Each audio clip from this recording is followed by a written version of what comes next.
अस्सलाम वालेकुम, मैं हूं हमास सोहेल और आप देख रहे हैं क्रिप्टोफिकर। डिसेंट्रलाइज सिस्टम जहां हमें फ्रीडम प्रोवाइड करते हैं, वहीं साथ ही जो है वो इसमें डिफरेंट थ्रेड्स भी जो है वो मौजूद हैं। अगर डिसेंट्रलाइज सिस्टम में देखें तो आपको मेजर स्टेक जो है वो डिसेंट्रलाइज डेक्सेस का नज़र आता है, जिसमें आपको यूनिस्वैप, पैनकेक स्वैप और सुशी स्वैप जो है वो कंपटीशन में नज़र आते हैं। तो कौन सी ऐसी बातें हैं जो हमें इन तीनों प्रोजेक्ट के हवाले से पता होनी चाहिए इनमें इन्वेस्टमेंट करने से पहले, जो आने वाले वक्त में जब इन प्रोजेक्ट की प्राइस ओवर वैल्यू होगी तो इन प्रोजेक्ट से एग्जिट करने में और इन प्रोजेक्ट की प्राइस ओवर वैल्यू है, इस चीज़ को समझने में, एक्सेप्ट करने में हमारी मदद करेंगी।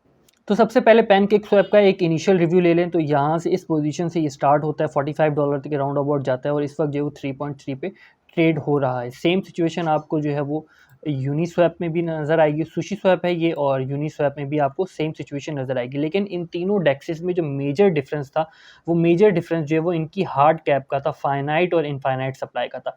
पैनकेक स्वैप की जो वो इनफाइनाइट सप्लाई थी और यूनिस्वैप और सुशी स्वैप की जो है वो यानी कि फाइनाइट सप्लाई थी और इनफाइनाइट सप्लाई पैनकेक स्वैप की थी। ये एक मेजर डिफरेंस था इन तीनों प्रोजेक्ट के अंदर। अब पैनकेक स्वैप ने किया क्या, इसको ज़रा मैं यहाँ आपके साथ जो है वो शेयर करता चलूँ। तो यहाँ पर अगर आप देखें तो 11 मई की आपको ट्वीट नज़र आती है पैनकेक स्वैप की, जिसमें वो अपनी मैक्स सप्लाई जो है वो 750 मिलियन करता हुआ आपको यहाँ पर नज़र आता है। अब जस्ट ये एक ट्वीट है, यहाँ पर आप देखें तो उनका लाइट पेपर भी मौजूद है, साथ में प्रपोजल वोटिंग के लिए भी मौजूद है। अब ज़रा इनके लाइट पेपर को ओपन करें तो आपको कुछ चीज़ें जो है वो फ़ौरन समझ में आ जानी चाहिए।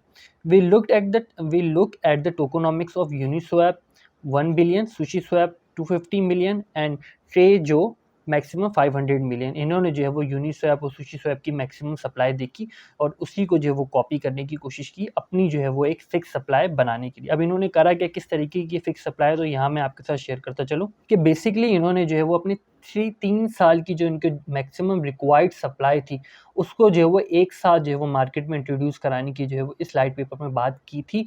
इन्होंने जो है वो देखा कि इनकी जो मैक्सिमम इनको सप्लाई की ज़रूरत पड़ेगी 3 सालों में 750 मिलियन केक की ज़रूरत पड़ेगी।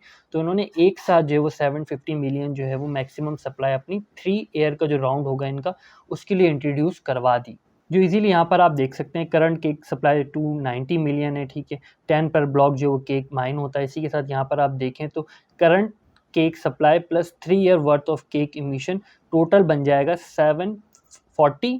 उन्होंने राउंड अबाउट जो है वो 750 मिलियन है, यानी कि जो इसकी हार्ड कैप है, हार्ड कैप समझ लीजिए, जो इसकी टोटल सप्लाई है जिसको 750 मिलियन कहते हैं, वो सिर्फ 3 सालों के लिए। इस चीज़ को समझना ज़रूरी है।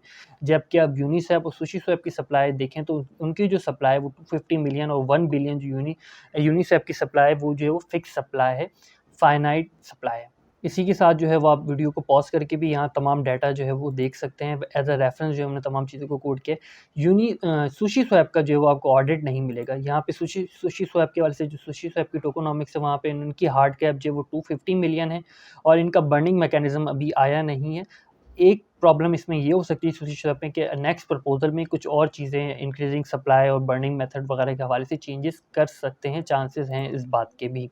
यहाँ पर आप देखें तो आपको डिफरेंट पार्टनर्स वगैरह नज़र आते हैं और तमाम डाटा नज़र आता है। ये तमाम चीज़ें मैं एज़ अ रेफरेंस शेयर कर रहा हूँ ताकि आप चाहें तो वीडियो पॉज़ करके तमाम डाटा को भी जो है वो आप ले सकते हैं।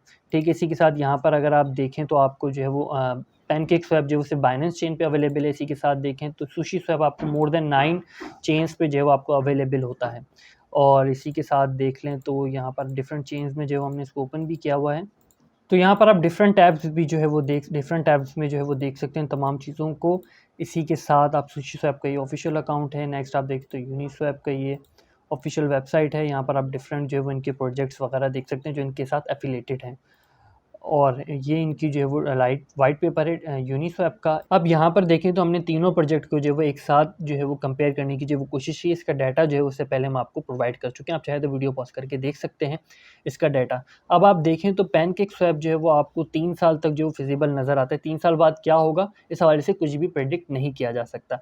सुशी स्वैप आपको कहीं ना कहीं मेनटेन नज़र आता है, लेकिन कोई गवर्नेंस प्रपोजल आ जाने के बाद, बर्न और मिंट का सिस्टम हो जाने के बाद जो है वो इसकी सप्लाई किस तरीके से बिहेव करेगी कुछ नहीं कहा जा सकता, लेकिन स्टिल जो है उसकी सप्लाई मेंटेन आपको नज़र आएगी। यूनिस्वैप जो है वो कहीं ना कहीं इन दोनों प्रोजेक्ट से ज़्यादा स्टेबल है। इनका 10 ईयर पूरा प्रोग्राम है और इनकी जो मैक्सिमम सप्लाई है वो 2024 तक जो है वो आ जाएगी, जिसके बाद जो टोटल सप्लाई होगी वो कारामद होगी 10 सालों तक के लिए, 10 साल से ज़्यादा भी। आप ज़रा देखें तो यहाँ पर आपको नज़र आता है टोटल वैल्यू जो है वो लॉक है वो 2.9 बिलियन जो है वो इस वक्त तक जो वो पैनकेक स्वैप की, सुशी स्वैप की 2.2 बिलियन और यूनिस्वैप की जो है वो 6 बिलियन जो है वो टोटल वैल्यू लॉक है according to coin market cap data. अब इस सप्लाई को मैं आपके साथ समराइज़ करने की कोशिश करूँ तो यहाँ पर आप देखें यूनिस्वैप की सप्लाई जो है वो आपको मैक्सिमम सप्लाई, टोटल सप्लाई आपको मार्केट में नज़र आती है। सुशी स्वैप की 250 मिलियन जो है वो मैक्सिमम सप्लाई है और टोटल सप्लाई इस वक्त जो मौजूद है वो 242 जो है वो मिलियन आपको सप्लाई नज़र आती है। उसी के बरक्स आप देखें तो 750 मिलियन सप्लाई जो पैनकेक स्वैप की जो 3 सालों की एस्टिमेटेड सप्लाई है, जिसमें से 45% आपको नज़र आती है और आने वाले 3 सालों में जो है वो इसकी सप्लाई आपको और 65% इंक्रीज़ होती हुई नज़र आएगी टोटल सप्लाई में। उसमें से सर्कुलेटिंग सप्लाई में अगर आप 100% के साथ इसको कंपेयर करने की कोशिश करें, सपोज़ दैट कि तमाम सप्लाई अगर सर्कुलेटिंग सप्लाई में ऐड हो जाती है, तो यूनिस्वैप की टोटल 31% गुंजाइश यानी कि अराउंड अबाउट 29% गुंजाइश है यूनिस्वैप के पास कि वो अपनी सप्लाई को 29% जो है वो इंक्रीज़ कर सकता है सर्कुलेटिंग सप्लाई को। सुशी स्वैप क्या कर सकता है? सुशी स्वैप 49% सर्कुलेटिंग सप्लाई को जो वो इंक्रीज़ कर सकता है अगर तमाम की तमाम सप्लाई जो है वो सर्कुलेटिंग सप्लाई में वो ले आता है। और इसी के बरक्स पैनकेक स्वैप जो है वो अराउंड अबाउट 81% जो है वो अपनी सप्लाई को जो वो इंक्रीज़ कर सकता है। 79% जो है वो पैनकेक स्वैप अपनी सर्कुलेटिंग सप्लाई को इंक्रीज़ कर सकता है अगर वो तमाम की तमाम सप्लाई जो वो लिया है जिसमें लॉक्ड और स्टेक सप्लाई तमाम चीज़ें होती हैं। अब इसको थोड़ा सा इनिशियल एक शॉर्टर रिव्यू कर लें आपके साथ कि कौन-कौन सी चीज़ें जो वो इम्पैक्ट कर सकती हैं। अब जब बुल रन आता है, फोमो बाइंग होती है, तब ये स्टैट्स किसी काम के भी नहीं रहते। पब्लिक इनमें से किसी चीज़ को नहीं देखती, किसी चीज़ को जो है वो मद्देनज़र नहीं रखती है, वो बस बाय करते हैं। उनको इससे मतलब नहीं होता कि केक कॉइन जो है वो 3 से जो 45 का चले गया, उनके ध्यान में ये होता है कि 45 से अब 150 का भी हो सकता है और 200 का भी जो है वो हो सकता है। लेकिन ये तमाम चीज़ें जो है वो उस वक़्त काम आती हैं जब हमें इन तमाम चीज़ों के हवाले से ये बात पता होती है कि अब जो है वो हमारा प्रोजेक्ट जो है वो ओवर वैल्यू हो चुका है और अब हमें जो है वो इस प्रोजेक्ट से एग्ज़िट कर देना चाहिए। क्योंकि ये तमाम चीज़ें जो है वो इस तरफ इशारा करती हैं कि कितने ज़्यादा चांसेस हैं इन तमाम प्रोजेक्ट्स के प्राइस के दोबारा से नीचे आने में। ज़ाहिर-सी बात है जब ये अपनी ओवर वैल्यू पोज़ीशन पे जाएँगे और इनकी सप्लाई इसी तरीके से जब वो इंक्रीज़ हो रही होगी तो इनकी सप्लाई का इंक्रीज़ करना जो है वो जितनी तेज़ी से ऊपर गए उतनी तेज़ी से जो है वो इनको नीचे लेकर जो है वो आता है। जिसमें आपको पैनकेक स्वैप में सबसे ज़्यादा चांसेस नज़र आते हैं कि वो ज़्यादा जल्दी जो है वो आपको नीचे आते हुए नज़र आए। उसके बाद आपको सुशी स्वैप और उसके बाद जो है आपको यूनिस्वैप जो है वो विद रिस्पेक्ट टू दिस जो है वो आपको नज़र आएँगे। अगर इनकी सप्लाई के हिसाब से जो आप मार्केट को कंपेयर करने की कोशिश करें जब ये अपनी ऑल टाइम हाई पर होंगे आने वाले वक़्त में। अब कौन से नेगेटिव और पॉजिटिव पॉइंट जो है वो इन तीनों प्रोजेक्ट में आपको शामिल नज़र आते हैं। तो पैनकेक स्वैप का जो सबसे बड़ा नेगेटिव पॉइंट है, इन्होंने कह तो दिया है कि 750 मिलियन जो है वो इनकी टोटल कैप है, लेकिन 3 ईयर प्रोग्राम के तहत इसके बाद क्या होगा, इस हवाले से कुछ भी नहीं पता। दूसरी जो नेगेटिव चीज़ ये है कि सिर्फ़ इस वक़्त तक जो है वो बाइनेंस से एफ़िलिएटेड है। अगर ये डिफरेंट चेन्स को भी अपने अंदर आने देते हैं, अपने पास आने देते हैं, उसमें भी आप ट्रेड आउट कर सकते हो, तो आपको पैनकेक स्वैप में एक अच्छी खासी अपॉर्च्युनिटी जो नज़र आ सकती है। और बाइनेंस अगर रिस्ट्रिक्ट हो गया या बीएनबी कॉइन के ऊपर किसी किस्म के कोई एलिगेशंस लग गए, केसेस चल रहे हैं, इस हवाले से कोई बुरी खबर आती है तो उसका इम्पैक्ट जो है वो आपको बाइनेंस चेन के कॉइन्स में भी नज़र आएगा और आपको पैनकेक स्वैप पे भी जो नज़र आ सकता है। दूसरी चीज़ ये कि आने वाले 3 सालों में इसकी सप्लाई जो है वो आपको 50% इंक्रीज़ होती हुई नज़र आएगी। सुशी स्वैप के हवाले से देखें तो इस वक़्त तक जो है वो काफ़ी ज़्यादा स्टेबलाइज़ है। एक आपको इनकी जो है वो हार्ड कैप मौजूद नज़र आती है। इसके साथ जो इम्पोर्टेंट चीज़ें जो इसको इफ़ेक्ट कर सकती हैं वो इनके जो फाइनेंस से रिलेटेड जो प्रोजेक्ट हैं जो इनके साथ जुड़े हुए हैं जिसमें यार्न फाइनेंस जो है और इसी के साथ डिफरेंट फाइनेंस प्रोजेक्ट हैं। ये फाइनेंस प्रोजेक्ट अगर कोलैप्स करते हैं तो सुशी स्वैप को जो है वो थोड़ा बहुत जो है वो परेशान कर सकते हैं। इन फाइनेंस प्रोजेक्ट को जो है वो क्रैश करना, क्योंकि अगर आप रेशियो देखें सुशी स्वैप में डिफरेंट इन्वेस्टर्स का तो उसमें आपको फाइनेंस से रिलेटेड जो है वो इन्वेस्टर जो है वो ज़्यादा नज़र आते हैं। तो बोरिंग लैंडिंग प्लेटफॉर्म के साथ क्या हो रहा है, यार्न फाइनेंस के साथ क्या हो रहा है, इस हवाले से अगर आप इसको रिलेट करें सुशी स्वैप के साथ तो ये एक नेगेटिव पॉइंट जो है वो सुशी स्वैप में नज़र आता है। यूनिस्वैप को देखें तो इथेरियम मर जाने के बाद जो है वो यूनिस्वैप आपको में का और ज़्यादा पोटेंशियल जो है वो आने वाले वक्त में नज़र आएगा। साथ में इनकी जो 10 ईयर फिक्स सप्लाई है, 10 ईयर इन्फ्लेशन सप्लाई है, वो जो है वो काफ़ी ज़्यादा इसको जो है वो और ज़्यादा स्ट्रेंथन करती है और ज़्यादा जो है वो उसको स्टेबलाइज़ करती है। यहाँ पर आप देख भी सकते हैं यूनिस्वैप के जो है वो ब्लॉग में 10 ईयर इन्फ्लेशन यूनी एलोकेशन जो है वो यहाँ पर आप इसको देख सकते हैं। ये इनकी जेनेसिस एलोकेशन थी, इसके बाद जो है वो 10 ईयर इन्फ्लेशन यूनी एलोकेशन है। और यहाँ पर आप देख सकते हैं कि थर्ड ईयर में जो वो 20% सप्लाई आएगी, इसके बाद फोर्थ ईयर जो होगा उसमें आपको जो वो 10 ईयर सप्लाई जो है इसकी आती हुई नज़र आएगी।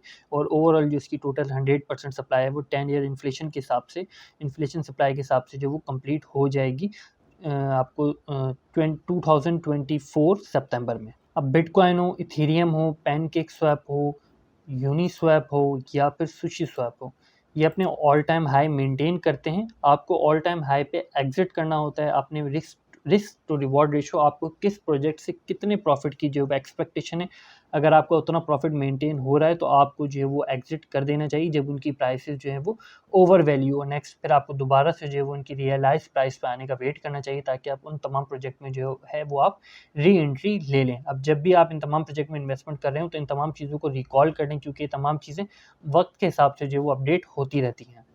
अगर मुझे अपना पोर्टफोलियो मैनेज करना होता, डिसेंट्रलाइज्ड डेक्सेस में इन्वेस्टमेंट करनी होती है ख़ास अमाउंट, तो डिसेंट्रलाइज्ड डेक्सेस का पोर्टफोलियो मैं इस किस्म से मैनेज करता कि 60% अपनी जो इन्वेस्टमेंट है वो मैं यूनिस्वैप में रखता। इसी के साथ जो है वो 15% सुशी स्वैप और आपको पैनकेक स्वैप में जो है वो मैं करता हुआ नज़र आता। तो ये राउंड अबाउट टोटल जो है वो आपको तकरीबन 90% नज़र आती है। बाकी की 10% जो है वो मैं डिफरेंट छोटे डेक्सेस जो है वो उनमें इन्वेस्टमेंट करता हुआ आपको शायद जो है वो नज़र आता।